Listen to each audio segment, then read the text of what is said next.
Hello students, welcome to my YouTube channel Chemistry Buzz.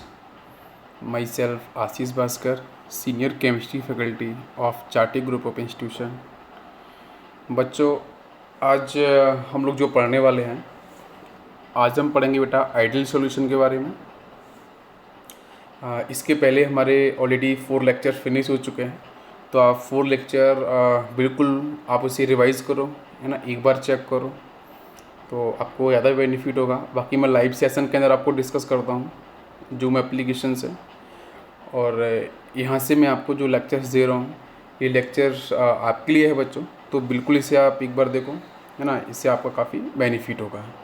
Okay, I hope बिल्कुल आप check करोगे इसे। तो चलो बच्चों, हम लोग आज स्टार्ट करते हैं आइडियल सॉल्यूशन। तो आइडियल सॉल्यूशन को पढ़ने से पहले मैं आपको यहाँ पे जो बात करूँगा वो लिक्विड सिस्टम को लेकर आज हम बात करने वाले हैं। क्लियर है? Liquid system. Okay, liquid and liquid system को हम कैसे define, liquid and liquid system को प्रॉपर समझने के लिए यहाँ पे बेसिकली इसके 3 पार्ट्स होंगे। फर्स्ट पार्ट में अगर इसमें डिवाइड करता हूँ, हमारे पास बेटा लिक्विड एंड लिक्विड की हम बात कर रहे हैं, है ना। तो जिसमें आपका फर्स्ट लिक्विड है ना, इसे आप लोग सॉल्यूट वर्ड यूज कर सकते हो इसके लिए, और आपका जो सेकेंड लिक्विड होगा इसके लिए आप यहाँ पे सॉल्वेंट यूज कर सकते हो। मैं डिफरेंट कलर से मैं लिख रहा हूँ, आपको समझ में आएगा। First one is solute, second one is solvent, but solute and solvent both are in liquid phase. Yes,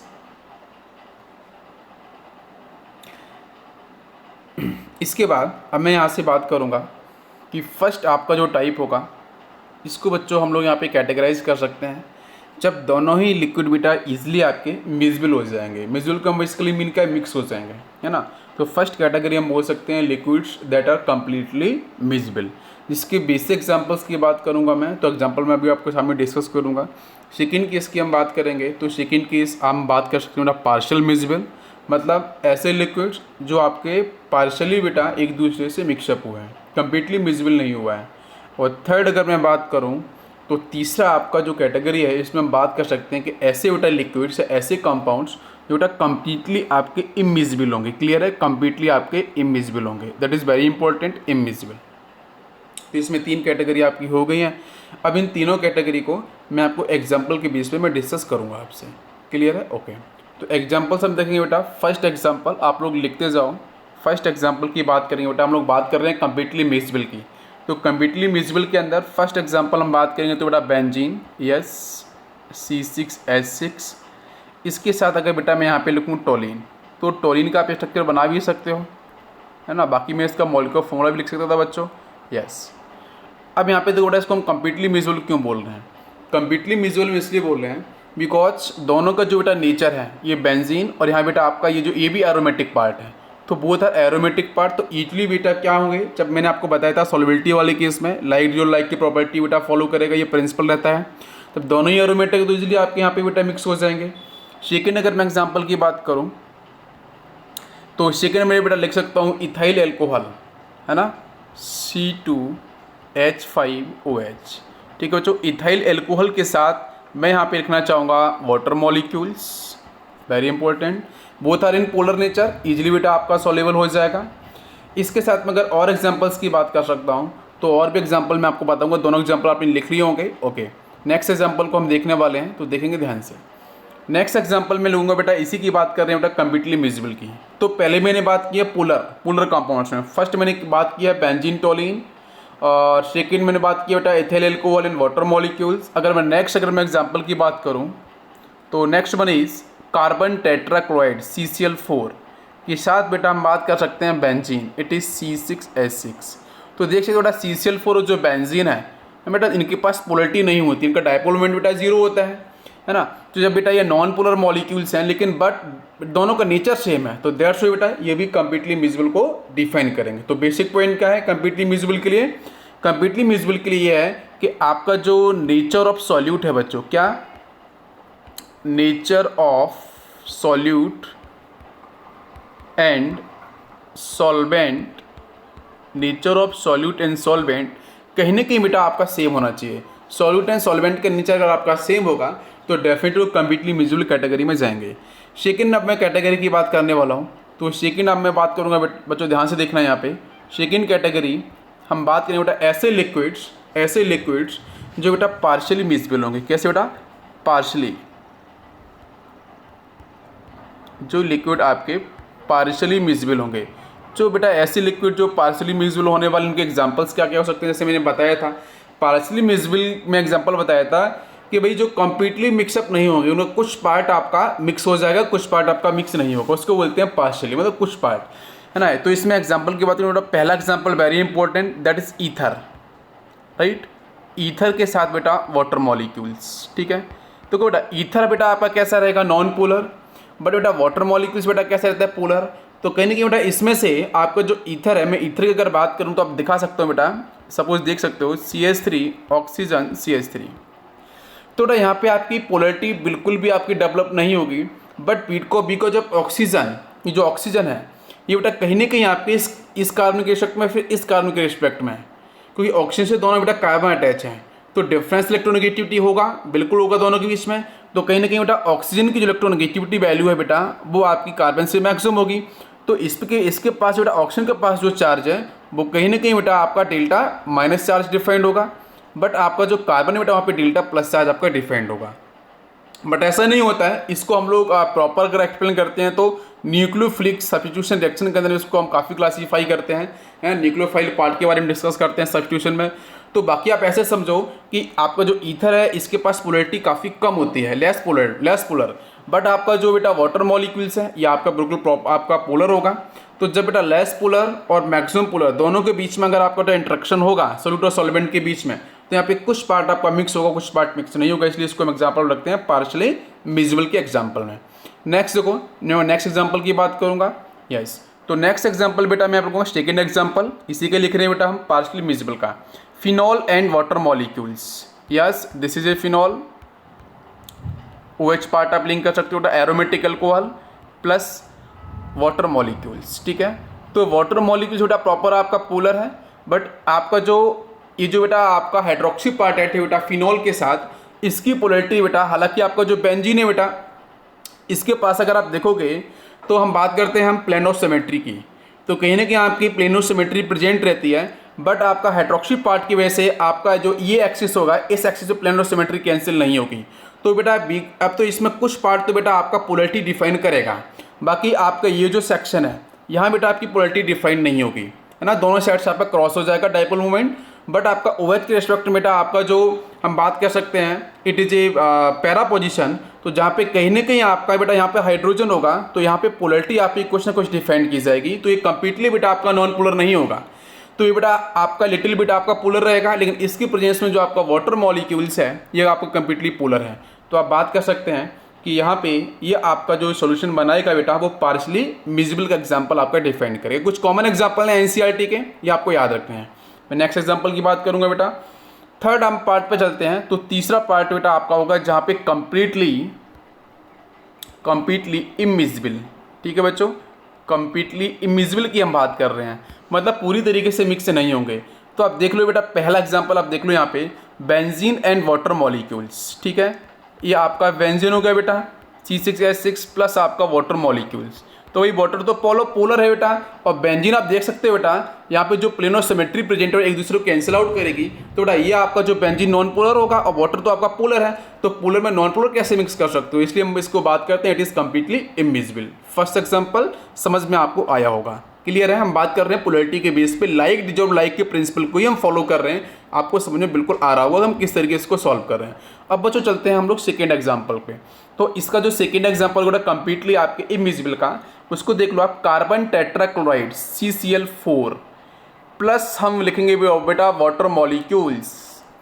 अगर आपने CCl4 और बेंजीन लिख दिया तो भाई पोलर हो जाएगा, सॉरी आपका नॉन पोलर ही होंगे CCl4 और बेंजीन, लेकिन वहाँ पे बेटा कंप्लीटली मिजिबिलिटी को डिफाइन करेंगे। एक एग्जांपल मैंने आपको पहले दे रखा है। तो CCl4 कैसे बेटा, नॉन पोलर, और बेटा वाटर मॉलिक्यूल्स पोलर है, तो ये बेटा यहाँ पे कंप्लीटली इमिजिबल डिफाइन करेगा। दोनों का नेचर डिफरेंट है।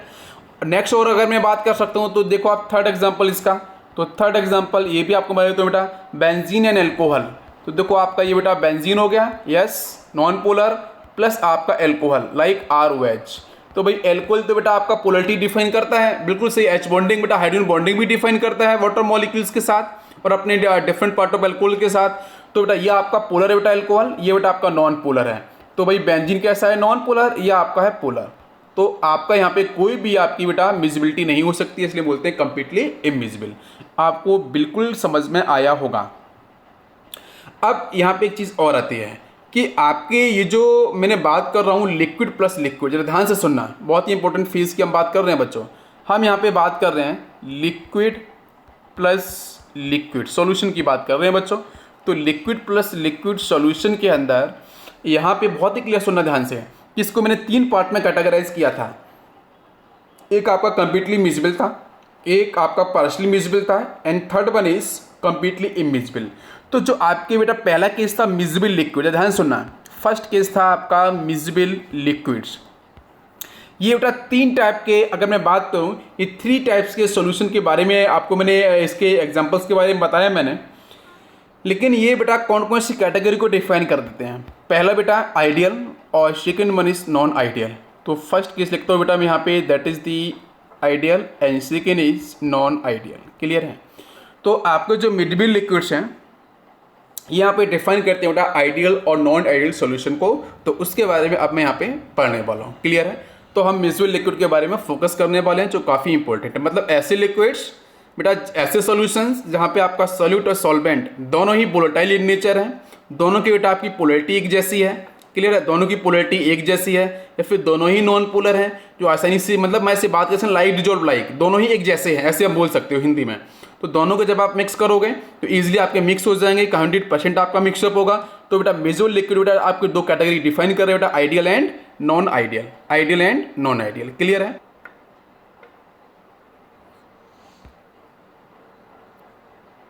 तो बच्चों यहाँ पे देखो हम इसको स्टडी करते हैं। यस तो बच्चों यहाँ पे हम बात करने वाले हैं आइडियल सॉल्यूशन को लेके। बिल्कुल। तो जो आपका आइडियल सॉल्यूशन होगा इसको समझने के लिए बेटा मैंने 2 बीकर लिए हैं, फर्स्ट और सेकंड बीकर। ये आपका फर्स्ट बीकर है, यहाँ पे आपका सेकंड बीकर है। तो फर्स्ट बीकर के अंदर मैंने जो बेटा यहाँ पे मैं डिफाइन किया हूँ, मैंने वोलेटाइल कंपोनेंट ए लिया है और सेकंड बीकर के अंदर आपने वोलेटाइल कंपोनेंट बी लिया है। ऐसे ही आपको लेना है हम। क्लियर है। तो हम बात कर रहे हैं मिसिबल की। अब यहाँ पे जो पहला बेटा ए है, ए को बेटा हम लोगों ने बोल दिया है सॉल्वेंट। क्या बोल दिया है? सॉल्वेंट। और पहले भी मैंने डिस्कस किया आपको ए को हमेशा सॉल्वेंट मानना है, कभी बेटा क्वेश्चन फॉर्मूले में आपको कन्फ्यूजन नहीं होगा। बी को आपको यहाँ पे सॉल्यूट, या फिर जिस तरीके से क्वेश्चन में देगा वैसा आपको अंडरस्टैंड करना है। तो बेटा फर्स्ट केस के अंदर आपका सॉल्वेंट हो, भाई सॉल्वेंट सॉल्वेंट इंटरेक्शन बात कर सकते हो बेटा इस तरीके से, ए और ए। भाई सॉल्यूट सॉल्यूट इंटरेक्शन क्या होगा? B and B. ये बेटा एटम्स के बारे में हम लोग बात कर रहे हैं। इसके बाद नेक्स्ट पार्ट को हम समझेंगे यहाँ पे कि आपके पास बेटा 2 वोलेटाइल लिक्विड्स हैं, एक आपके पास ए है, एक आपके पास बी है। तो इसको बेटा आपका जो फर्स्ट केस है ए एंड ए, और सेकंड वन अगर मैं बात करूँगा तो आपका यहाँ से बी और बी डिफाइंड होगा। अब दोनों को बेटा हम लोग मिक्स कर देते हैं। जब दोनों को हम मिक्स करेंगे यहाँ पे, तो मिक्स करने पे देखो आपका यहाँ बेटा देखो मैंने डिफरेंट कलर मैंने यूज किया। बिल्कुल बेटा मैंने जो आपका सॉल्यूट है उसके लिए मैंने कुछ रेड कलर यूज किया है एटम्स को दिखाने के लिए, और बाकी आपका ब्लू कलर मैंने बेटा डिफाइन किया है सॉल्यूट आपके सॉल्वेंट के लिए। दोनों को जब मैंने मिक्स किया है तो मिक्स करने पे बेटा देखो ध्यान से यहाँ पे कुछ इस तरीके से आपके कंपाउंड्स का फॉर्मेशन हो जाएगा, मतलब सॉल्यूशन का फॉर्मेशन आपका हो जाएगा। अगर इसको मैं प्रॉपर में एग्जांपल के अगर बताऊँ मैं आपको मिसिबल लिक्विड का, तो मिसिबल लिक्विड के अंदर मैंने आपको बताया था, अगर आपको याद होगा बेंजीन एंड टोलिन। क्लियर है। तो बेंजीन टोलिन का एग्जाम्पल मैंने लिया है। तो बेंजीन और टोलिन के एटम्स बेटा यहाँ पे इस तरीके से आपके अरेंज होंगे। आप किसी को आप यहाँ पे आप एक को सॉल्वेंट मान लो, एक को आप सॉल्यूट मान सकते हो। तो भाई यहाँ पे जो इंट्रैक्शन होगा बेटा उसको हम डिफाइन कर सकते हो इस तरीके से, ए सिंगल बॉन्ड बी। तो यहाँ पे कुछ इस तरीके से आपका इंट्रैक्शन हो गया। अब इसके बाद में बात करूँगा, यहाँ पे मैं बात कर रहा हूँ आइडियल सॉल्यूशन की। तो आइडियल सॉल्यूशन कैटेगरी में क्या होगा कि भाई जो आपके सॉल्वेंट का इंट्रैक्शन होगा, फोर्स ऑफ इंट्रैक्शन, और आपका जो सॉल्यूट का बेटा फोर्स ऑफ इंट्रैक्शन होगा, उसकी वैल्यू बेटा लगभग इक्वल रहती है बेटा जो आपके सॉल्यूशन के अंदर सॉल्यूट और सॉल्वेंट का जो इंट्रैक्शन होगा। क्लियर है। हम बात कर रहे हैं फोर्स ऑफ इंट्रैक्शन की। बेटा किसकी बात कर रहे हैं? फोर्स ऑफ इंट्रैक्शन की। तो कहीं ना कहीं आपका जो, अगर आप आइडियल सॉल्यूशन की बात करोगे तो सॉल्वेंट के अंदर जो ए और ए बेटा इंट्रैक्शन था फोर्स ऑफ इंट्रैक्शन, आपके नेक्स्ट कंपोनेंट बी बेटा उसके अंदर सॉल्यूट सॉल्यूट बेटा इंट्रैक्शन था बी और बी। तो इसके जो फोर्स ऑफ इंट्रैक्शन की जो वैल्यू आएगी बेटा सॉल्वेंट की डिफरेंट होगी, सॉल्यूट की डिफरेंट होगी। तो जब उस वैल्यू को हम देखेंगे ध्यान से, तो कहीं ना कहीं वो जो वैल्यू आएगी बेटा फोर्स ऑफ इंट्रैक्शन की, वो सॉल्यूट की एंड सॉल्वेंट की एंड सॉल्यूशन की, ये तीनों आपकी क्या बेटा प्रोपोर्शंस में रहेगी, मतलब आपके ये एक पर्टिकुलर एक फिक्स वैल्यू को डिफाइन करेंगे। तो ऐसे सॉल्यूशंस जो फोर्स ऑफ इंट्रैक्शन की वैल्यू को आप इक्वल डिफाइन करते हैं तो उनको हम आइडियल सॉल्यूशन कैटेगरी में डालते हैं। क्लियर है आपको? ओके, चलते हैं हम लोग नेक्स्ट पॉइंट पे। नेक्स्ट पॉइंट है बेटा, इसको और हम मैथमेटिकली इसको इस तरीके से समझ सकते हैं आइडियल सॉल्यूशन के बारे में कि आइडियल सॉल्यूशन बेटा मैंने बताया था स्टार्टिंग में रॉल्स लॉ जब मैं आपको पढ़ा रहा था, तो रॉल्स लॉ बेटा जनरली आइडियल सॉल्यूशन को डिफाइन करते हैं। तो यहाँ पे हम बात करेंगे कि आपको जो बेटा सॉल्यूशन बनाता, सॉल्यूशन के अंदर बेटा ए बी इंट्रैक्शन था, तो जो ए बी इंट्रैक्शन की जो बेटा वैल्यू है वो नियर अबाउट इक्वल बेटा किसकी होगी, ए एंड बी इंट्रैक्शन की, जो ऑलरेडी मैंने आपको डिस्कस किया था। अब ये बेटा आइडियल सॉल्यूशंस रॉल्स लॉ को फॉलो करते हैं। जब रॉल्स लॉ को फॉलो करते हैं तो रॉल्स लॉ को बेटा लगाया जाएगा यहाँ पे, तो P A equal to for the first component A, तो पी ए इक्वल टू बेटा क्या बनेगा भाई, आपका जो मोल फ्रैक्शन का डायरेक्ट प्रोपोर्शन होता है बेटा वेपर प्रेशर, मैंने बात की थी रॉल्स लॉ के अंदर। तो भाई आपका प्रोपोर्शनल साइन निकालते हैं तो हम पी ए नॉट लेके आते हैं बेटा, जो आपके स्टैंडर्ड कंडीशन में जो प्योर स्टेट के अंदर बेटा आपका सॉल्वेंट का जो वेपर प्रेशर होता है। क्लियर है ना? तो P A equal to P A not into X A, P B equal to बेटा for the second component P B equal to P B not into X B. अब बेटा हम बात करें सॉल्यूशन के बारे में, तो सॉल्यूशन तो P S equal to total आपका वेपर प्रेशर बनेगा P A plus P B. आप पी ए के वैल्यू बेटा यहाँ पुट करो, पी बी की वैल्यू आप यहाँ पुट कर दो। क्लियर है? तो ये रॉल्स लॉ को फॉलो किया है, तो जब भी इसके बेटा क्वेश्चन सॉल्व किए जाएंगे तो हम इसी फॉर्मूले को फॉलो करेंगे और सॉल्व करने की कोशिश करेंगे। नेक्स्ट पॉइंट, ये दो मैंने बेटा पॉइंट बात किया आइडियल सॉल्यूशन की प्रॉपर्टीज को लेके। तो next point delta H mix equal to zero. Delta H mix equal to zero का मतलब क्या है? Delta H mix equal to zero का मतलब ये है कि बेटा यहाँ पे इस कंपोजिशन के अंदर जहाँ पे सॉल्यूट प्लस सॉल्वेंट का कंपोजिशन बेटा हुआ है, ये आपका यहाँ पे सॉल्यूट और प्लस आपका बेटा यहाँ से सॉल्वेंट। जैसे बेटा मान लेते हैं आपका ये बेंजीन और यहाँ से आपका ये टोलिन, दोनों को मैंने मिक्स किया, तो मिक्स करने पे बेटा इसको हम इस तरीके से हम इसका एक्सपेरिमेंटल डाटा इस तरीके से निकल के आता है कि इसमें नई हीट आपकी रिलीज होती है, नई हीट आपकी एब्जॉर्ब होती है। तो उस केस में जो डेल्टा एच मिक्स है बेटा उसकी वैल्यू क्या रहेगी आपकी, जीरो। नेक्स्ट पेज देख लो आप, delta B mix equal to zero. तो डेल्टा बी मिक्स का मतलब क्या है, वॉल्यूम भी आपका चेंज नहीं होगा। जैसे आप देख सकते हो बेटा आपका सोल्यूट का बेटा वॉल्यूम सपोज आपका 4 यूनिट है और बेटा आपके सॉल्वेंट का सपोज आपका 5 यूनिट है, दोनों को अपन ने मिक्स किया बेटा कितना हुआ 9। तो सॉल्यूशन जो बेटा बनेगा वो 9 यूनिट ही डिफाइन करेगा, ना बेटा उसका वॉल्यूम 9 से कम होगा ना ही आपका 9 से अधिक होगा। तो इसलिए डेल्टा बी मिक्स आपका कितना होगा, जीरो। तो यहाँ पे मैंने डिफाइन किया है because interactions are same before and after mixing of solution, so that's why delta H mix is equal to 0 and delta B mix is equal to 0। हम बात कर रहे हैं आइडियल सॉल्यूशन को। क्लियर है? ओके ओके बच्चों, अब मैं यहाँ पे बात करने जा रहा हूँ आइडियल सॉल्यूशन के कर्व के बारे में, तो उसको हम देखो ध्यान से देखेंगे। बच्चों मैंने यहाँ पे B कंपोनेंट लिया है, यहाँ पे मैंने A कंपोनेंट लिया है। क्लियर है? यहाँ पे आपका जो बी कंपोनेंट है बेटा, इसको मैंने क्या किया बेटा, यहाँ पे लिया है मैंने बेटा हॉरिजॉन्टल मैंने क्या लिया है, ये मैंने मोल फ्रैक्शंस लिए हैं, है ना, ए कंपोनेंट और बी कंपोनेंट के, ध्यान से सुनना। और बेटा यहाँ मैंने वेपर प्रेशर फॉर बी लिया है, B component, vapour pressure for the A component. तो आप देखो ध्यान से, जब बेटा दो आप कंपोनेंट को मिक्स करते हो तो हम लिख सकते हैं बेटा उनका मोल फ्रैक्शन एक्स ए प्लस एक्स बी, ये आपको मैंने ऑलरेडी डिस्कस किया है। इसकी वैल्यू बेटा आपकी 1 होती है, ये मैंने आपको पहले ही बताया था। तो इस केस में बेटा आपका मैक्सिमम बेटा लिमिट क्या है, दैट विल बी दी 1, और बेटा मिनिमम क्या होगा बेटा 0। इसका मतलब हम यहाँ पे बेटा जो लिखा है आपका, यहाँ पे जो 1 लिखा हुआ है, इस 1 को बेटा हम क्या डिफाइन कर सकते हैं, फॉर द बी कंपोनेंट बेटा बात कर रहे हैं तो बेटा इट इज एक्स बी, और जब बेटा 0 लिखा है इसको हम बोल सकते हैं इट इज एक्स ए।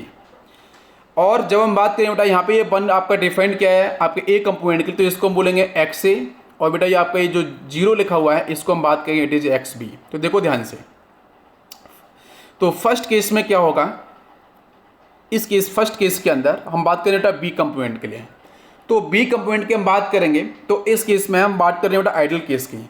तो आपका ऑब्वियसली बेटा मोल फ्रैक्शन और वेपर प्रेशर की बात कर रहे हैं, तो इसमें आप टेम्परेचर जैसे इंक्रीज करोगे तो जो बेटा जो लिक्विड आपका है बेटा एक्स ए और एक्स बी की हम बात कर रहे हैं मोल फ्रैक्शन के रिस्पेक्ट में, तो जब वेपर प्रेशर बेटा इंक्रीज करेगा तो मोल फ्रैक्शन की वैल्यू बेटा उसी तरीके से इंक्रीज होती जा रही है। इसका मतलब आप देख सकते हो बेटा ये जो कर्व होगा बेटा यहाँ से 0 से स्टार्ट होगा और बेटा मैक्सिमम कहाँ तक बेटा मूव करेगा, 1 तक मूव करेगा। तो ये जो बेटा वैल्यू होगी ना, ये वैल्यू डिफाइन करेगी आपकी जब आपका ए प्योर स्टेट में होगा, that is a P A not, उसकी वैल्यू मतलब 1। तो जब बेटा आपका एक्स इज इक्वल टू 1 का मतलब it is a pure state, और यहाँ पे आपका X B is equal to 1 है, एक्स इज इक्वल टू बना तो उसको बेटा हम बोलेंगे बी यहाँ पे प्योर स्टेट को डिफाइन कर रहा है, और प्योर स्टेट के अंदर बेटा मैक्सिमम आपको वेपर्स मिलने वाली हैं, ये बिल्कुल क्लियर है, that will be the one. Okay limit, तो यहाँ से आपका ये कर बेटा आपका 0 से स्टार्ट होगा फॉर द बी, ये बेटा आपके मैक्सिमम पॉइंट तक जाएगा। तो इस केस में आपका ये तो बेटा जो यहाँ से जो कर बना है ये बेटा आपके पी ए को डिफाइन करेगा, और आपका मैं डिफरेंट कलर से बनाऊँगा, और यहाँ से जो बेटा बी के लिए जा रहा है ये बेटा कर्व जो होगा ये बेटा आपके बी कंपोनेंट को डिफाइन करेगा, पी बी को लिख सकते हैं yes it is a P A, और इसके लिख सकते हैं बेटा it is a P B. बेटा जो रिजल्टेंट होगा बेटा P S is equal to क्या होता है आपका P A plus P B, दोनों को ऐड करोगे तो बेटा ये सॉल्यूशन का आपको वेपर प्रेशर डिफाइन करेगा। ये केस हो गया बेटा आपको आइडियल का, क्लियर है। ओके आइडियल सॉल्यूशन के कुछ कॉमन एग्जांपल्स हैं वो आप देख लो यहाँ पे एनसीईआरटी के, n hexane plus n heptane, yes दोनों का नेचर सेम एल्केन फैमिली से बिलोंग कर रहे हैं। Next one is chlorobenzene bromobenzene, ये भी आपके बेटा सेम फैमिली से बिलोंग कर रहे हैं। Next is ethyl bromide and ethyl chloride, yes ये भी आइडियल सॉल्यूशन का आपका है। नेक्स्ट CCl4 SaCl4 बेटा कार्बन फैमिली से बिलोंग कर रहा है, ऐसा ही इसका मतलब ये भी आपका आइडियल सॉल्यूशन का ही केस होगा। Next one is ethyl bromide ethyl iodide, same family से बिलोंग कर रहे हैं, yes halo alkanes alkyl halide बोल सकते हो। Next one is benzene and toluene, example मैंने बताया था अभी आपको। तो ये सब के सब एग्जाम्पल्स अगर आपको याद भी नहीं होते तो आप याद रखो बेटा सेम नेचर, अगर दोनों लिक्विड का सेम नेचर है तो डेफिनेटली आइडियल कैटेगरी को फॉलो करेगा, क्लियर है। ओके ओके बच्चों नेक्स्ट पॉइंट हम बात करेंगे यहाँ पे, एक नोट को लेके हम बात करेंगे यहाँ पे, ये नोट काफ़ी इंपॉर्टेंट रहेगा, चलो ध्यान से इसको सुनना है। हम बात करते हैं कि कोई भी सोल्यूशन क्या आइडियल होता है, नहीं, मैं बोलूँगा कि नहीं होता है, कि भाई कोई भी सोल्यूशन आपका आइडियल या फिर परफेक्ट नहीं होता है। तो उसको हम बेटा हम क्या करते हैं, हम आइडियल सोल्यूशन और परफेक्ट सोल्यूशन को हम कुछ रेफरेंस मान लेते हैं, कुछ कंडीशंस ऐसे हम जनरेट करते हैं जो परफेक्ट डिफाइंड होनी चाहिए सॉल्यूशंस के लिए। तो उन कंडीशंस को हम कैसे बोलते हैं कि भाई दोनों ही लिक्विड आपके सेम नेचर के होने चाहिए। तो बेटा सेम नेचर के हैं बिल्कुल ठीक है, लेकिन क्या उनके अंदर प्रॉपर इंट्रैक्शन हुआ है ये तो समझ में नहीं आया। सेम नेचर के वेट पर जैसे डिसाइड करते ना कि आइडियल हो गया तो ये बिल्कुल आपका इनकरेक्ट रहेगा ये स्टेटमेंट। तो हम क्या मान के चलते हैं, हमें न्यूमेरिकल सॉल्व करना है, हमें क्वेश्चन सॉल्व करना है, हमें बिल्कुल समझना है, तो हम क्या करते हैं उसको एक मैं बहुत ही बेसिक पॉइंट बता रहा हूँ आपको न्यूमेरिकल सॉल्व करने के लिए। जब भी कभी बेटा क्वेश्चन आपको देखना है कि क्या आइडियल कैटेगरी को फॉलो कर रहा है, क्या रॉल्ट लॉ को फॉलो कर रहा है, तो उसमें आप बिल्कुल याद रखना पहली चीज़ कि जो सॉल्यूट और जो आपका सॉल्वेंट है उनका नेचर वो लगभग आपका बिल्कुल सेम होना चाहिए, एक जैसा होना चाहिए, सेम फैमिली से बिलोंग करनी चाहिए। जैसे एग्जांपल दे सकते हो n normal butane plus normal pentane, ठीक है, साइक्लो आपका हेक्सेन प्लस साइक्लोपेंटेन बोल सकते हो आप, क्लियर है। कुछ इस तरीके से मैं एग्जांपल आपको डिस्कस किए भी हैं तो दिक्कत नहीं होगी आप लोगों को, क्लियर है। और इसको अगर इस तरीके से भी आप देख सकते हो कि भाई जो आपके सॉल्यूट और जो आपके सॉल्वेंट हैं उनको परफेक्ट कैटेगरी में डालना है तो आपको बस याद रखना है सेम नेचर, क्लियर है। ओके अब देखो ध्यान से नेक्स्ट पॉइंट बात करेंगे बेटा इन case of ideal solution strength की मैंने बात ऑलरेडी आप लोग की है कि भाई जो फोर्स ऑफ इंटरेक्शन होगा या फिर हम स्ट्रेंथ की बात कर लो आप, वो स्ट्रेंथ अप्रॉक्सीमेटली आपकी बिल्कुल सेम होगी, यस तो आइडियल सॉल्यूशन कैटेगरी को फॉलो करेगा। नेक्स्ट केस हम बात करेंगे इन case of real solution. Real solution के अंदर आपके जो बेटा कंपोनेंट थे ए और बी कंपोनेंट, ठीक है, यहाँ पे आपका ए कंपोनेंट है बेटा, यहाँ पे आपका बी कंपोनेंट है, सॉल्यूट एंड सॉल्वेंट, क्लियर है। तो ए और बी कंपोनेंट के अकॉर्डिंग हम बात करें बेटा रियल सॉल्यूशन को समझने के लिए। रियल सॉल्यूशन का मतलब बेटा नॉन आइडियल कैटेगरी में आपका आएगा, तो जरा ध्यान से सुनना उसमें। पहला केस देख लो बेटा, फर्स्ट केस अगर मैं बात करूँ तो इसमें दो कैटेगरी बन सकती हैं कि भाई जो आपका सॉल्यूशन है बेटा ए बी, ये जो इंट्रैक्शन है फोर्स ऑफ इंट्रैक्शन, इसकी वैल्यू बेटा ये आपके जो प्योर स्टेट के अंदर बेटा सॉल्यूट और सॉल्वेंट था इनके इंट्रैक्शन से बेटा आपकी मैक्सिमम भी हो सकती है, ग्रेटर भी हो सकती है, या फिर बेटा आपकी लेस हो सकती है। तो दो कैटेगरी आपकी बन जाएंगी। अरे भाई जब इक्वल होगा तो आइडियल, जब इक्वल नहीं होगा तो दो केस बनेंगे बेटा। अब जब आइडियल नहीं होगा मतलब डिफरेंट वैल्यू होगी तो उसको बेटा बोलेंगे नॉन आइडियल या फिर हम रियल सॉल्यूशन बोलेंगे, क्लियर है ना। ओके तो यहाँ पे बेटा पहली कैटेगरी देख लो, जब आपका फर्स्ट कैटेगरी आप देख लो, जब फर्स्ट आपका यहाँ पे जो सॉल्यूशन है बेटा उसका फोर्स ऑफ इंट्रैक्शन मैक्सिमम हुआ, या फिर हम बात कर सकते हैं बेटा उसका जो बॉन्ड डिस्टेंस है बेटा वो मैक्सिमम डिफाइन किया जा रहा है बेटा किसके रिस्पेक्ट में, ए सॉल्यूट और सॉल्वेंट के कंपोजिशन के रिस्पेक्ट में। और सेकंड केस क्या है बेटा, जब आपका लेस डिफाइन कर रहे हैं, तो देखो ध्यान से क्लियर समझ में आना चाहिए। फर्स्ट केस के अंदर जब बेटा क्रेटर होगा किसके बेटा सॉल्यूशन का, है ना, फोर्स ऑफ इंट्रैक्शन, तो उस केस के अंदर जो एस्केपिंग टेंडेंसी है बेटा वो आपकी डिक्रीज करेगी, क्लियर है। एस्केपिंग टेंडेंसी डिक्रीज होने का मतलब आप समझ सकते हो कि जब आपका सॉल्यूशन का आपका जो फोर्स इंट्रैक्शन मैक्सिमम हो गया है तो आसानी से वहाँ पे वेपर्स आपकी मिनिमम आपकी क्रिएट होंगी। क्लियर है? Okay. Second case, vapour pressure of solution decrease. तो सेकेंड जब बेटा वेपर्स ही कम बनेंगी तो उस केस में आपका जो वेपर प्रेशर है वो डेफिनेटली कम हो जाएगा। ये फर्स्ट केस। सेकेंड केस, जब बेटा सॉल्यूशन में आपका जो फोर्स इंट्रैक्शन हो रहा है एटम्स के बीच में, ए और बी के बीच में, जब उसकी वैल्यू बेटा ए और बी से कम हो जाएगी फोर्स इंट्रैक्शन से, तो उस केस में आप देखो बेटा एस्केप टेंडेंसी इंक्रीज। तो डेफिनेटली बेटा आपको जो सोल्यूशन बना है इस सोल्यूशन के अंदर क्या प्रेजेंट है बेटा, ए सिंगल बॉन्ड बी, इस तरीके से हम बात कर रहे हैं ना इसकी फोर्स इंट्रैक्शन की। तो भाई यहाँ पे फोर्स इंट्रैक्शन वैल्यू बेटा कम हो गई है सोल्यूशन की, किसके बेटा रिस्पेक्ट में, आपका प्योर सॉल्यूट और सॉल्वेंट के रिस्पेक्ट में। तो आसानी से बेटा यहाँ पे क्या होंगे बेटा, वेपर्स क्रिएट होंगी। तो कहीं ना कहीं यहाँ पे एस्केप टेंडेंसी बेटा क्या होगी एटम्स की, वो इंक्रीज कर जाएगी सॉल्यूशन से। सेकंड पॉइंट क्या होगा, वेपर प्रेशर बेटा डेफिनेटली क्या होगा आपका, ये भी आपका इंक्रीज करेगा। भाई आपके यहाँ पे बेटा एस्केप टेंडेंसी बढ़ेगी एटम्स की तो वेपर्स प्रेशर भी क्या होगा आपका डेफिनेटली इंक्रीज करेगा। भाई वेपर्स मैक्सिमम बनेगी तो वेपर प्रेशर भी क्या होगा, इंक्रीज करेगा।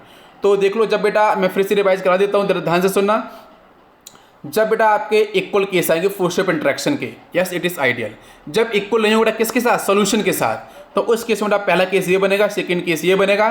जब बेटा आइडियल नहीं तो बेटा कैसा है, रियल है, या फिर हम बोल सकते हैं नॉन आइडियल है। क्लियर है? तो बेटा जब इसको मैं ऐसे समझ लो बेटा, जब आपका सोल्यूशन साइड में फोर्स ऑफ इंट्रैक्शन अधिक हो गया तो एस्केप टेंडेंसी आपकी डिक्रीज कर जाएगी बेटा, आपके मॉलिक्यूल्स की, एटम्स की, वेपर प्रेशर आपका डिक्रीज होगा। और जब बेटा आपका सोल्यूशन का जो फोर्स इंट्रैक्शन है उसकी वैल्यू बेटा कम हो जाएगी तो एस्केप टेंडेंसी आपकी इंक्रीज करेगी, तो वेपर प्रेशर जो होगा वो आपका डेफिनेटली इंक्रीज करेगा। क्लियर है? ओके बच्चों, समझ में आया? यस।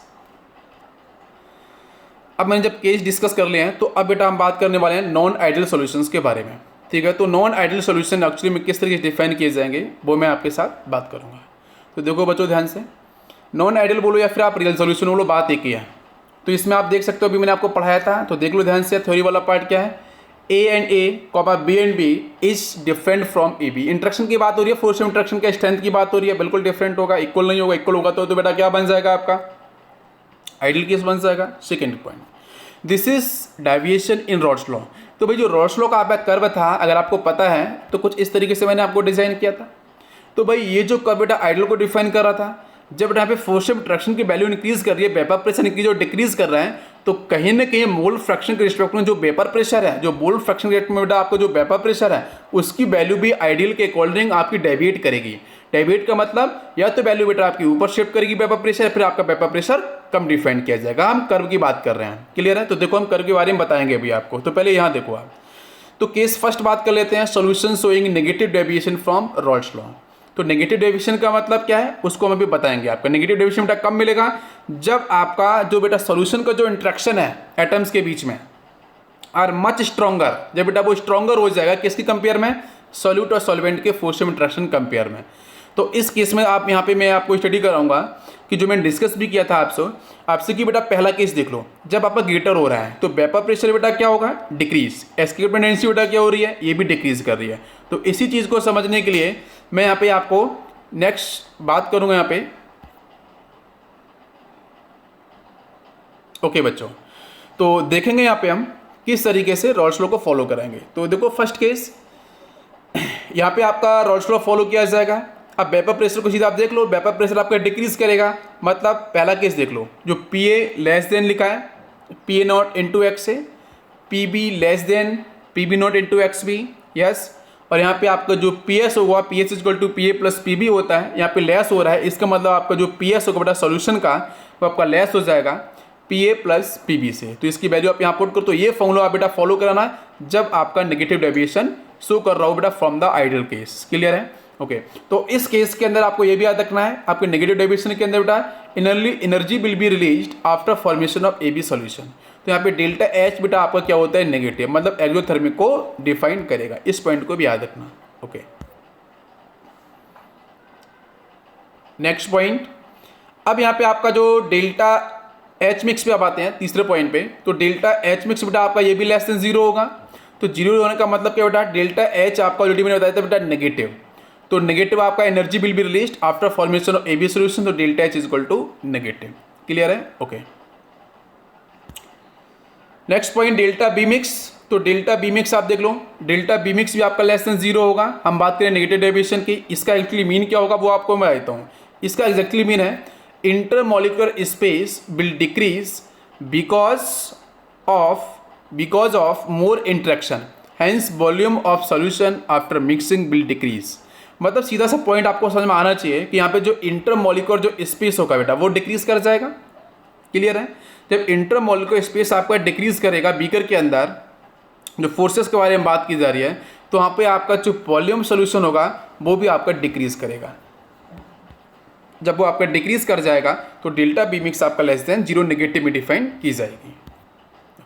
इसके बाद हम बात करेंगे बेटा कर्व को लेके। तो देखो ग्राफ को लेके हम बात करेंगे। तो यहाँ पे आपका जो ग्राफ बेटा वो प्रेशर कंपोजिशन है, आपको मैंने लाइव क्लासेस के अंदर ये डिस्कस भी किया था, तो फिर से देख लो। नेगेटिव डेविएशन की बात कर रहे हैं तो बेटा यहाँ पे आपको अगर देखो बेटा जो डॉट से बना हुआ है, ये जो डॉट से आपका बना हुआ है, ये डॉट वाला बेटा क्या रिप्रेजेंट कर रहा है बेटा आइडियल सॉल्यूशन कैटेगरी को। और जहाँ पे आपका ये जो सॉलिड लाइंस हैं वो बेटा वो किसको रिप्रेजेंट कर रहे हैं, वो आपकी रिप्रेजेंट कर रही है बेटा नेगेटिव डेविएशन को। तो आप देख सकते हो यहाँ पे को ये जो कर्व होगा बेटा, जो रियल बेटा ना आपका यहाँ पे आइडियल कंडीशन को फॉलो ना करके रियल कंडीशन को फॉलो करेगा। हम बात करें नेगेटिव डेविएशन की, तो ये कर्व मैंने बताया था वेपर प्रेशर आपका ऑब्वियसली डिक्रीज होगा। ये बेटा फर्स्ट केस पीओ को लेके हो गया, ये सेकंड केस आपके पीबी को लेके हो गया बेटा, और रिजल्टेंट भी आपका डिक्रीज करेगा। तो पीएस इक्वल टू आपका पीए प्लस पीबी, तो पीएस भी आपका लेस देन डिफाइन किया जाएगा पीए प्लस पीबी। तो ये आपका कर्व हो गया है। क्लियर है? ओके, ए और बी कंपोनेंट के रिस्पेक्ट में। अब यहाँ से क्वेश्चन ये भी पूछते हैं, काफ़ी इंपॉर्टेंट बनता है कि आपके जो रियल सॉल्यूशंस हैं जहाँ पे नेगेटिव डेविएशन की बात करते हैं, कौन कौन से एग्जांपल्स हैं। तो आप याद रखो, chloroform plus acetone, chloroform plus benzene, chloroform plus diethyl ether, acetic acid and pyridine, H2O plus HCl, H2 and HNO3 and acetone and aniline. तो ये कुछ आपके NCERT के एग्जाम्पल्स हैं। ठीक है, तो इसको आपको एक बार लिख के देखना है, आपको याद हो जाएगा। इसका मैं शॉर्ट ट्रिक आपको बताऊंगा अभी। तो यहाँ पे एक क्वेश्चन हम देख लेते हैं। क्वेश्चन कुछ इस तरीके से है, why A solution of chloroform and acetone shows negative deviation. तो जैसा क्वेश्चन में आपको मैंने एग्जांपल्स बताया, तो उसी मैंने क्वेश्चन लिया है कि क्लोरोफॉर्म और एसीटोन नेगेटिव डेविएशन को क्यों शो करते हैं। तो उसके पीछे रीजन बेटा आपका एच बॉन्डिंग, हाइड्रोजन बॉन्डिंग। तो ये तो आपका एसीटोन हो गया, ये आपका बेटा क्लोरोफॉर्म हो गया CH-Cl3। भाई इसके अंदर तो बेटा ये ऑक्सीजन बेटा क्या है, इलेक्ट्रोनेगेटिव डिफाइन बेटा करेगा, पाई बॉन्ड आपका इधर शिफ्ट होगा, ये भाई डेल्टा माइनस, ये आपका डेल्टा कार्बन बेटा प्लस रहेगा। तो भाई यहाँ से बेटा एस्टिक हाइड्रोजन बेटा क्लोरोफॉर्म के पास बेटा एस्टिक हाइड्रोजन तो आपका यही है बेटा अल्फा हाइड्रोजन। तो भाई इन दोनों के बीच में बेटा क्या होगा, आपका पार्शियल बॉन्ड आपका डेवलप होगा, जिसे बेटा बोलेंगे हम हाइड्रोजन बॉन्ड। तो because of hydrogen bonding escapement tendency decrease and so shows the negative deviation. तो भाई यहाँ पे एच बॉन्डिंग आपकी हो जाएगी, जिसकी वजह से आपका नेगेटिव डेविएशन आपका डिफाइन किया जाएगा। क्यों बेटा डिफाइन किया, क्योंकि यहाँ पे एस्केपमेंट टेंडेंसी आपकी डिक्रीज करेगी। तो डिक्रीज करने पे वेपर प्रेशर की वैल्यू भी क्या होगी आपकी, ये भी डिक्रीज कर जाएगी। क्लियर है? ओके, तो सारे एग्जांपल्स आपको मैं डिस्कस किए थे, आप उनको कंपेयर कर सकते हो। नेक्स्ट पॉइंट हम बात करेंगे इसमें।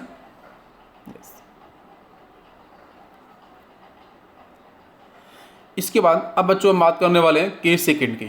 तो केस फर्स्ट मैंने पढ़ लिया, केस सेकंड पढ़ेंगे बेटा पॉजिटिव डेविएशन का। तो पॉजिटिव डेविएशन में जैसा हमने अभी पहले डिस्कस किया था कि भाई जो आपका सॉल्यूशन का जो बेटा इंट्रैक्शन होगा बेटा, वो आपका फोर्स इंट्रैक्शन आपका वीक हो जाएगा। वीक आपका फोर्स इंट्रैक्शन वीक होगा एज कम्पेयर टू जो आपका सॉल्यूट और सॉल्वेंट का इंट्रैक्शन होगा। तो इस केस में आपका जो वेपर प्रेशर ऑफ सॉल्यूशन होगा वो डेफिनेटली इंक्रीज करेगा। जब वो इंक्रीज करेगा तो हम लिख सकते हैं PA greater than PA not into XA, PB greater than PB not into XB। तो बेटा यहाँ से PS इक्वल टू बेटा क्या बनेगा, PA प्लस PB। तो PS की वैल्यू बेटा ज़्यादा होगी vapour pressure as compare to जो आपके सॉल्यूट और सॉल्वेंट का जो वेपर प्रेशर होगा। तो इस केस में आपको बनाता है इंट्रैक्शन बेटा, यहाँ से आपका जो इंट्रैक्शन होगा AB का जो इंट्रैक्शन होगा सॉल्यूशन का जो इंट्रैक्शन होगा वो आपका वीक होगा पॉजिटिव डेविएशन के अंदर। नेगेटिव डेविएशन में क्या होगा, नेगेटिव डेविएशन के अंदर आपका जो इंट्रैक्शन होगा फोर्सिव इंट्रैक्शन वो आपका स्ट्रॉन्ग होगा सॉल्यूशन का। क्लियर है? ओके, तो यहाँ पे बात करेंगे तो देखेंगे जरा यहाँ पे एक point, before mixing the interaction between A and A, B and B are more, so more energy is required to break the bond. Clear है? तो यहाँ पे आपको हाई एनर्जी सप्लाई करनी पड़ेगी। हम बात कर रहे हैं पॉजिटिव डेविएशन की। Okay, second point, in case of delta B mix after mixing interaction are weak, so intermolecular spaces will increase.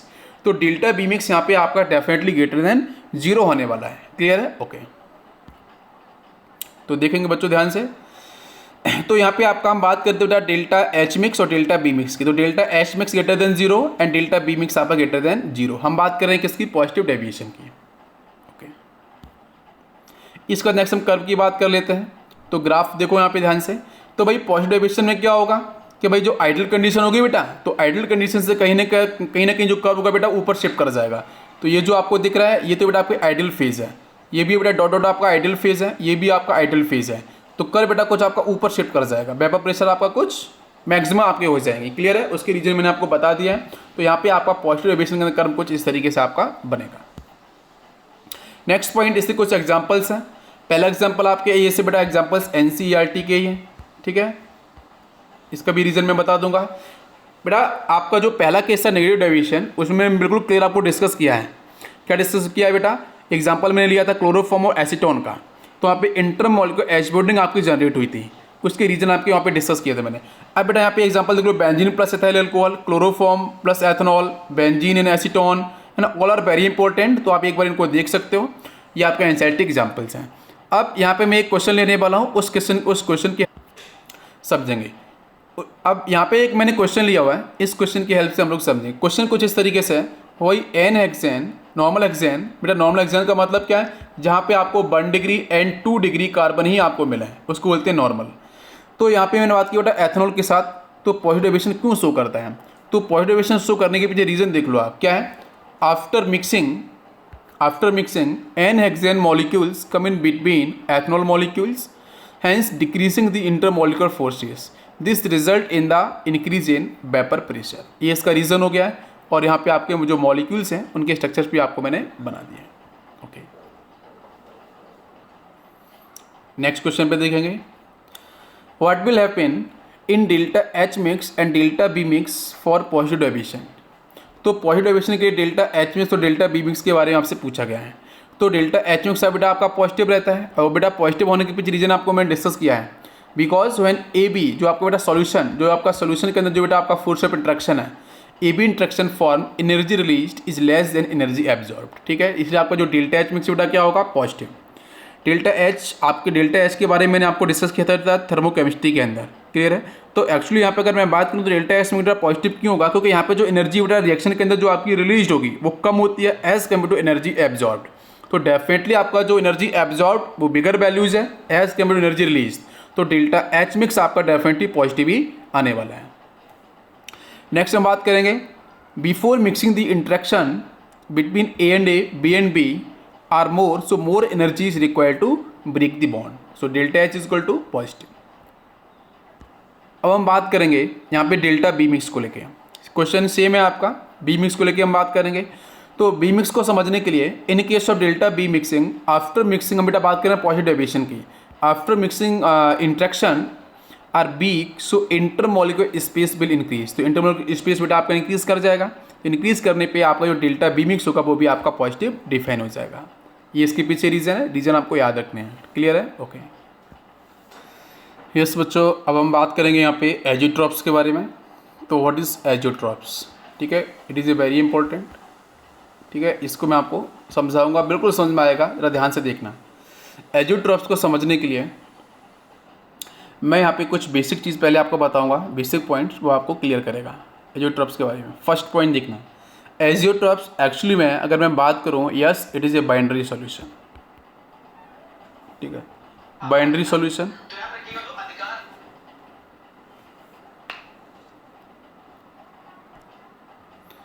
Okay बच्चों, तो अब हम पढ़ने जा रहे हैं एजियोट्रॉप्स के बारे में। तो एजियोट्रॉप्स को हम लोग फोकस करेंगे यहाँ पे कि एजियोट्रॉप्स में कौन कौन से आपके पॉइंट्स ऐसे हैं जिनसे हम एजियोट्रॉप्स को समझ सकते हैं। तो मैं पहले कुछ पॉइंट्स के बारे में बात करूँगा, फिर आपको समझ में आ जाएगा, ठीक है। आप लिखते भी जाना साथ में मेरे।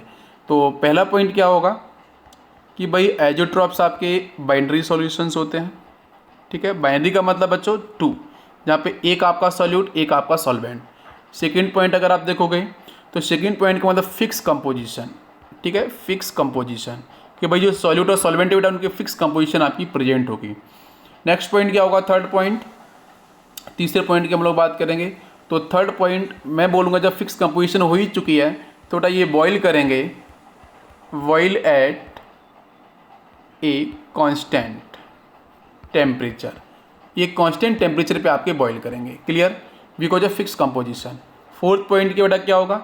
Fractional distillation, very important, fractional distillation not possible. Fraction distillation यहाँ पे पॉसिबल नहीं होगा। क्यों बेटा पॉसिबल नहीं होगा? बिकॉज ऑफ आपका दूसरा जो पॉइंट था फिक्स कंपोजिशन। तो फिक्स कंपोजिशन होने की वजह से यहाँ पे बेटा हम फ्रैक्शन डिस्टिलेशन नहीं लगा सकते हैं। What is fraction distillation? Fraction distillation बेटा एक ऐसा प्रोसेस है जिस प्रोसेस के अंदर हम किसी भी सॉल्यूशन से लाइक यहाँ से ए और बी प्रेजेंट है, आपको ए और बी आपको सेपरेट आउट करना है। ए को आपको बाहर निकालना है, बी को भी आपको सेपरेट आउट करना है, दोनों को आपको अलग अलग बाहर निकालना है। तो उस केस में आपके दो जो लिक्विड हैं उन लिक्विड का जो बेटा आपका बॉइलिंग पॉइंट है, उस बॉइलिंग पॉइंट की प्रॉपर्टी के बेस पे हम बात कर सकते हैं कि भाई अगर दोनों का बॉइलिंग पॉइंट डिफरेंट होगा तो आप वहाँ पे लगा सकते हो इजीली फ्रैक्शन डिस्टिलेशन। यहाँ पे बॉइलिंग पॉइंट आपका सेम रहेगा, सेम बेटा यहाँ पे क्यों होगा? Because of fix composition. तो आप इजीली यहाँ पे आप फ्रैक्शन डिस्टिलेशन को नहीं लगा सकते हो, ये इसके पीछे रीज़न है। बाकी मैं अभी आपको बताऊँगा। नेक्स्ट पॉइंट बेटा बात करेंगे बेटा फिफ्थ पॉइंट के बारे में। तो फिफ्थ पॉइंट क्या बताता है? फिफ्थ पॉइंट बेटा ये बोलता है कि भाई जो आपका X A is equal to by A, इसका मतलब आपको समझ में आना चाहिए बेटा। एक्स बेटा का एक्स का मतलब बेटा लिक्विड फेज के अंदर आपके मोल फ्रैक्शन। बाई ए का मतलब बेटा क्या है? Vapour phase. मैंने आपको डॉल्टन लॉ पढ़ाया था, आपको पता होना चाहिए। बाई ए का मतलब क्या है? वेपर फेज के अंदर मोल फ्रैक्शन। तो जब बेटा लिक्विड और वेपर फेज के अंदर जब मोल फ्रैक्शंस की बेटा वैल्यू इक्वल होगी तो आपका बिल्कुल एजोट्रॉप्स को ही सपोर्ट करेगा। या फिर इसको आप बेटा एक कंपाउंड के रेस्पेक्ट में बात की है, आप बी के रेस्पेक्ट में बात कर सकते हो। तो बी के वाई रेस्पेक्ट में कैसे लिख सकते हैं कि भाई लिक्विड फेज के अंदर बेटा बी कंपाउंड का mole fraction is equal to vapour phase के अंदर, आपके वेपर्स के अंदर भी बेटा मोल्स मिलते हैं ना, और लिक्विड फेज के अंदर भी मोल्स मिलेंगे। जब वेपर्स और लिक्विड फेज दोनों फेज के अंदर आपके, जैसे अगर बात करें यहाँ पे मैं बीकर बनाता हूँ, जब ध्यान से देखना, ये बेटा लिक्विड फेज है और इसका जो अपर लेयर है मैं उसको भी जरा बनाता हूँ। तो वहाँ बेटा मैं बात कर लेंगे, सपोज वहाँ पे आपकी वेपर्स आपकी इस तरीके से क्रिएट हुई हैं, ये कुछ वेपर्स आपके हैं। तो इस वेपर फेज और इस लिक्विड फेज, तो लिक्विड फेज का मतलब बेटा अगर मैं एक्स भी बोलूँ बी कंपोनेंट के लिए, तो बेटा इसको हम बाई बी बोलें, तो दोनों के मोल फ्रैक्शंस आपके इक्वल होंगे। क्लियर है? ओके। तो यहाँ भी आप बिल्कुल एजोट्रॉप्स को डिफाइन कर सकते हो। तो ये बेटा कुछ बेसिक प्रॉपर्टी है एजोट्रॉप्स की। अब इसके हम थ्योरी को पढ़ेंगे, अगर ध्यान से देखना। Some liquids on mixing form azeotropes which are binary mixture, मैंने बताया, having the same composition yes in liquid and vapour phase and boils at a constant temperature. In such case it is not possible to separate the components by fractional distillation. By fractional distillation बेटा क्योंकि आपका यहाँ पे different boiling point नहीं होगा, यहाँ पे आपका बॉइलिंग पॉइंट बेटा जो कैसा हो जाएगा? सेम बॉइलिंग पॉइंट हो जाएगा, जिसकी वजह से आप कितना भी हीट दोगे आपको जो बेटा वेपर्स मिलेंगी उसमें दोनों के ही कंपोनेंट मिलेंगे, दोनों ही सोल्यूशन, दोनों ही लिक्विड कंपोनेंट मिलेंगे। तो उनको आप जब कंडेंस करोगे तो भाई दोनों की आपको पार्ट मिलने वाले हैं, इसलिए आप इजिली उन्हें फ्रैक्शनल डिस्टिलेशन के थ्रू आप उन्हें सेपरेट आउट नहीं कर सकते हो। क्लियर है? ओके। यस बच्चों, अब हम बात करने जा रहे हैं टाइप्स ऑफ एजियोट्रॉप्स पे। तो टाइप्स ऑफ एजियोट्रॉप्स देख लो बेटा, इसमें बेटा दो पार्ट होते हैं। पहला पार्ट होता है minimum boiling azeotrope, second one is maximum boiling azeotrope. तो मिनिमम बॉइलिंग एजियोट्रॉप को देखो ध्यान से, मैं स्टेप बाई स्टेप पढ़ूंगा। पहला आपका पॉइंट है so is the solution shows large positive deviation from the Rawls law. भाई रॉल्स लॉ बेटा क्या? Ideal case. तो यहाँ पे जो बेटा डेविएशन आएगा वो पॉजिटिव डेविएशन। तो पॉजिटिव डेविएशन आपका यहाँ पे ऐसे सॉल्यूशंस जो पॉजिटिव डेविएशन को शो करेंगे तो बेटा वो जाएंगे आपके मिनिमम बॉइलिंग एजियोट्रॉप्स के अंदर। ऐसा कैसे होता है मैं ग्राफ की हेल्प से भी आपको बताऊंगा। Second point, so is the low boiling point. Boiling point आपका लो शो करेगा। यस, नाम देखो बेटा मिनिमम बॉइलिंग, तो लो वो आपका लो टेम्परेचर पे ही बॉइल करेंगे, बिल्कुल सही। Next one is high vapour pressure, लेकिन वेपर प्रेशर आपकी हाई होगी। ओके, ये दोनों ही पॉइंट इंपॉर्टेंट है। नेक्स्ट पॉइंट, लो एस्केपिंग टेंडेंसी। जब एस्केपिंग टेंडेंसी बेटा आपकी लो रहेगी तो एस्केपिंग टेंडेंसी आपकी जब लो हो जाएगी तो बेटा आपका जो वेपर प्रेशर है वो आपका हाई रहेगा और वहाँ पे जो बॉइलिंग पॉइंट है वो आपका लो। एग्जांपल आप देख सकते हो, एग्जांपल आपके फॉर एग्जांपल एथनॉल बेटा 95.5% हम बात करते हैं एल्कोहल आप वाटर मॉलिक्यूल्स को लेके। तो एक्वस एथनॉल का बेसिक एग्जांपल होता है जहाँ पे 95.5% आपका एथनॉल रहता है, उसके साथ बेटा 4.5% आपका वाटर मॉलिक्यूल्स होता है। इसको बेटा आप मिक्स करोगे, मिक्सचर बॉइल सेल्स, इन दोनों को मिक्स अगर करोगे तो 351.5 केल्विन बेटा ये बॉईल करते हैं। बट एक्चुअली में आपका जो बॉइलिंग पॉइंट ऑफ जो एथनॉल होता है बेटा वो कितना होता है? 78.1 डिग्री सेल्सियस। क्लियर है? ओके। अब वाटर का बॉइलिंग पॉइंट तो आपको पता है 100 डिग्री सेल्सियस। तो वाटर का बॉइलिंग पॉइंट 100 है और बेटा एथनॉल कितना है? 78.1 डिग्री सेल्सियस है। बट ये बॉयल किस पे हो रहा है? 351.5 केल्विन पे। तो आप देख सकते हो यहाँ पे आपका जो टेम्परेचर है, यहाँ पे आपका जो बॉइलिंग पॉइंट है वो कहीं ना कहीं आपका जो बॉइलिंग पॉइंट है बेटा वो आपका लो आपका हो रहा है, मतलब आपका बॉइलिंग पॉइंट काफ़ी कम जा रहा है। क्यों? क्योंकि बेटा आपका वाटर का आप देखो तो 100 डिग्री सेल्सियस है, 373 आपका समथिंग जाएगा, और ये बेटा आपका 78.1 है एथनॉल का। तो दोनों को मिक्स कर दिया आपने तो भाई इसका 351.5 शिफ्ट हुआ है, तो कहीं ना कहीं आपका डिग्रीज हो चुका है ना। यस, हम बात कर रहे हैं केल्विन में। नेक्स्ट पॉइंट, अब देखो बेटा मैक्सिमम के अंदर बेटा जैसे नाम है मैक्सिमम, तो मैक्सिमम का मतलब कि बेटा यहाँ पे आपका बॉइलिंग पॉइंट कैसा होगा बेटा, हाई होगा। और बेटा ये नेगेटिव डेविएशन को शो करते हैं, बिल्कुल से रॉल्स लॉ के अकॉर्डिंग आपका लो वेपर प्रेशर रहेगा, और बेटा एचएम एनर्जी बेटा आपकी हाई रहेगी। एग्जांपल देख लो आप, एग्जांपल है बेटा HNO3 68% एक्वस, मतलब वाटर मॉलिक्यूल्स बेटा 32% होगा। अब बेटा मिक्सचर ये बॉईल करता है आपका 393.5 केल्विन पे। HNO3 का बेटा कितना होता है 83 डिग्री सेल्सियस, और वाटर का बेटा कितना होता है 100 डिग्री सेल्सियस। तो इसका जो बेटा आपका बॉइलिंग पॉइंट आप देख लो, ये बेटा आपका देखो दोनों से बेटा मैक्सिमम जा रहा है 393। इसका मतलब बेटा ये शो कर रहा है मैक्सिमम बॉइलिंग एजोट्रॉप्स को। क्लियर है? ओके, ये डिफरेंस हो गए, समझ में आए होंगे, आपने नोट डाउन कर लिया है। क्लियर? ओके,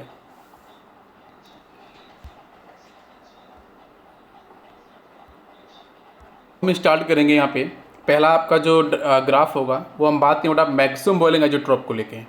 तो मैक्सिमम बॉइलिंग जो एजोट्रॉप्स, उसको देखो मैं एक साथ यहाँ पे डिस्कस करेंगे बेटा। यहाँ पे जो हम बात कर रहे हैं बेटा वो आपका क्या होगा, जरा उसको आप ध्यान से देखना।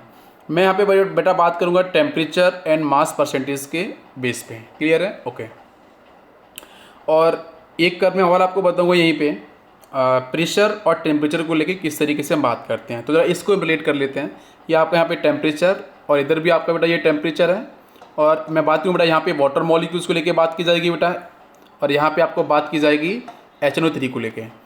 तो मैंने बात करी थी बेटा वाटर मॉलिक्यूल HNO3 का जो मिक्सअप हुआ था उसको ध्यान से देखना जरा।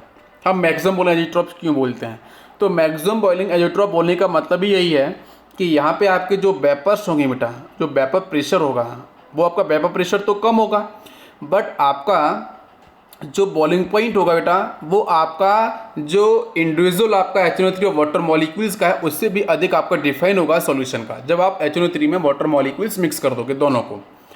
तो देखो बेटा यहाँ से आपका जो वाटर मॉलिक्यूल्स की पहले मैं बात करूँगा, तो वाटर मॉलिक्यूल्स को हम पहले समझेंगे। तो वाटर मॉलिक्यूल्स में देखो बेटा आप हीट करोगे तो पहले बेटा 100 डिग्री सेल्सियस बेटा आपका वाटर बॉइल करता है, तो वेपर्स बनने आपकी तब मैक्सिमम क्रिएट होती हैं। तो कहीं ना कहीं आप 100 से नीचे आप स्टार्ट करोगे, माने तो बेटा रूम टेम्परेचर 25 डिग्री सेल्सियस। अब यहाँ से आपका जब टेम्परेचर बेटा आपने सप्लाई किया है तो इस तरीके से बेटा इसकी जो वेपर्स हैं वो कुछ इस तरीके से लोग आपको यहाँ पे ये मैं आपको डिफाइन किए हैं। तो ये वेपर्स बेटा कुछ इस तरीके से मूव करेंगी इस मैक्सिमम पॉइंट पे।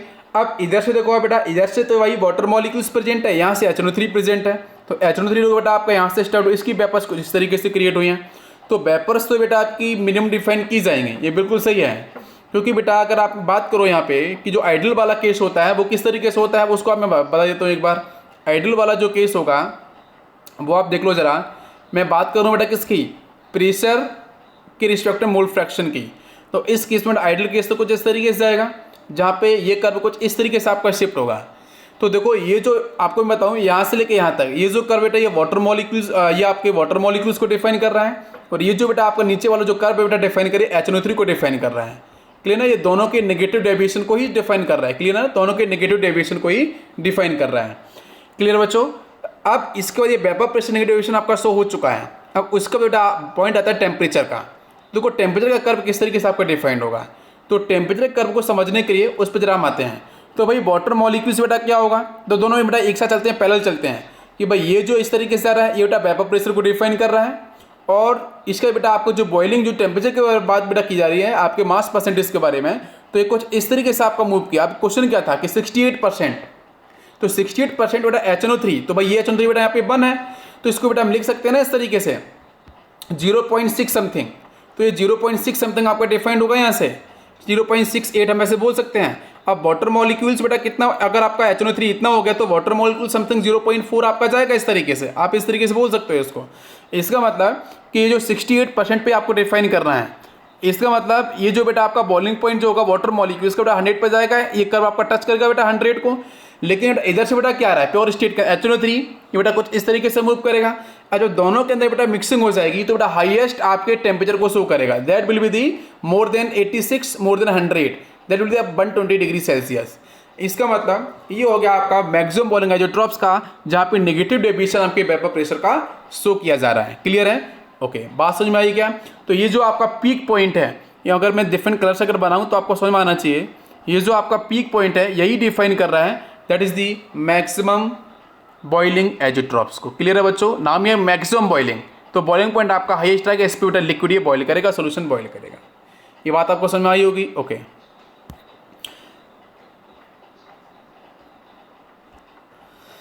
यस, अब बच्चों हम लोग बात करेंगे यहाँ पे मैक्सिमम के बाद मिनिमम बॉइलिंग आइसोट्रॉप्स की। तो मिनिमम बॉइलिंग आइसोट्रॉप्स को समझने के लिए, हम किस तरीके से कर्व को बनाएंगे वो जरा आप फोकस करना। तो मिनिमम बॉइलिंग आइसोट्रॉप, जैसे बड़ा नाम है मिनिमम बॉइलिंग आइसोट्रॉप, तो कहीं ना कहीं बेटा यहाँ पे जो टेम्परेचर है, जो बेटा बॉइलिंग पॉइंट है सॉल्यूशन का, वो कहीं ना कहीं आपका मिनिमम होगा दोनों से, सॉल्यूट और सॉल्वेंट से। इसका बेटा एग्जांपल क्या है? 95.6% आप इस तरीके से यूज कर सकते हो। आपका जो एक्वस एथनॉल रहेगा, जिसमें आप बेटा एक साइड ले सकते हो क्या वाटर मॉलिक्यूल्स, बेटा इसके मोल फ्रैक्शन आप 1 डिफाइन कर सकते हो। इधर बेटा आपका एथनॉल कितना है? 1। क्लियर है?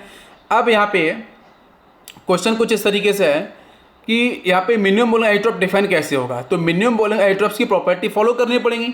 तो मिनिमम बॉइलिंग आइसोट्रॉप्स की प्रॉपर्टी आप देखोगे तो आपका यहाँ पे जो वेपर प्रेशर है, वो वेपर प्रेशर बेटा क्या होगा? वो तो आपका मैक्सिमम डिफाइन होगा। इसका मतलब बेटा ऑलरेडी आपका जो बॉइलिंग पॉइंट वाटर मॉलिक्यूल है 100 डिग्री सेल्सियस, तो बेटा ये वेपर्स कुछ इस तरीके से बेटा आपके यहाँ पे बेटा वाटर मॉलिक्यूल्स की शिफ्ट होंगी, और इधर से बेटा आपका एथनॉल शिफ्ट होगा। या 78.5 डिग्री सेल्सियस से बॉइलिंग पॉइंट होता है। अब इसके बाद जो बेटा टेम्परेचर है इसका, वो इस तरीके से आपका इसके डाउनवर्ड आपका शिफ्ट होगा, क्योंकि बेटा आपका यहाँ पे जो आपका वेपर प्रेशर रहता है वो आपके रॉल्सलो के अकॉर्डिंग वो पॉजिटिव डेविएशन को शो करता है, इसलिए आपका आपका अपर शिफ्ट होगा। और यहाँ पे ये बेटा केस बन सकता है आइडल केस है, तो ये इस तरीके से बेटा आपका बॉइलिंग पॉइंट नीचे शिफ्ट होगा, इसका बॉइलिंग पॉइंट इधर शिफ्ट होगा। तो कहीं ना कहीं बेटा आपके मिनिमम बॉइलिंग पॉइंट को डिफाइन कर रहा है। बेटा इसकी वैल्यू बेटा 100 से भी कम है और 78.5 से भी कम है। कितना है? 78.2 समथिंग आपका डिफाइंड होगा। तो ये हो गया आपका मिनिमम बॉइलिंग आइसोट्रॉप्स। दोनों ही कर्व आपको समझ में आ गए होंगे। यस बच्चों, अब